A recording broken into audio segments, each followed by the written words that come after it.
Tambelele jilele ba, jilele. Tambelele jilele ba, jilele. Tambelele jilele ba, jilele. Tambelele jilele ba, jilele. Tambelele jilele ba, jilele.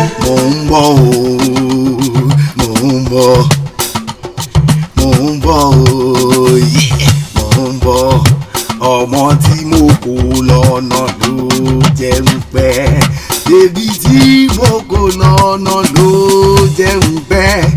Ọmọge tí mo kó lọ́nà ló jẹ́ ń pẹ́ o. Àwọn bọ̀bọ̀ ṣe bẹ́ẹ̀ wá o. Mo ń bọ̀. Bébí tí mo kó lọ́nà ló jẹ́ ń pẹ́. Grant me an ample stage to tell the world about your grace. Free my similes, unband my metaphors, to picture the penalty shots in your eagle's eyes. In broad daylight, let me salute the carver of your teeth, whose whiteness panic egrets in their envious nests. I crave for a leaf to hawk your flavors on a tray of songs, to color the whole of a festival night in the vast blackness of your lioness's manes.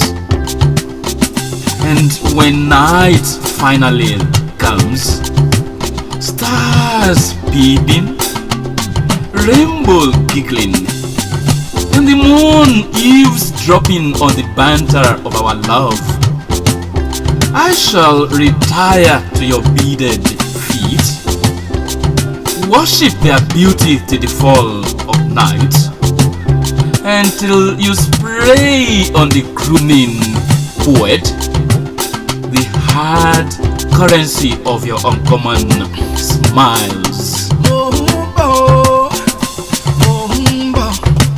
Ọmọ tí mo kó lọ́nà ló jẹ́ ń pẹ́. Ẹlẹ́ tí mo kó lọ́nà ló jẹ́ ń pẹ́ o. Àwọn bàbá ṣe bí òní wá. Mo ń bọ̀ o. Ọmọ tí mo kó lọ́nà ló jẹ́ ń pẹ́. Ọmọge tí mo kó lọ́nà ló jẹ́ ń pẹ́. Bébí tí mo kó lọ́nà ló jẹ́ ń pẹ́. Ọmọge tí mo kó lọ́nà ló jẹ́ ń pẹ́ o. Ìbàdí àrán tí mo kó lọ́nà ló jẹ́ ń pẹ́ yé. Àwọn bọ̀bọ̀ ṣe bẹ́ẹ̀ wá o. Mo ń bọ̀. Bébí tí mo kó lọ́nà ló jẹ́ ń pẹ́. Àwọn pàdé mi ṣe bẹ́ẹ̀ wá mọ́ o. Mo ń bọ̀. Bébí tí mo kó lọ́nà ló jẹ́ ń pẹ́. Tambelele jilele ba, jilele. Tambelele jilele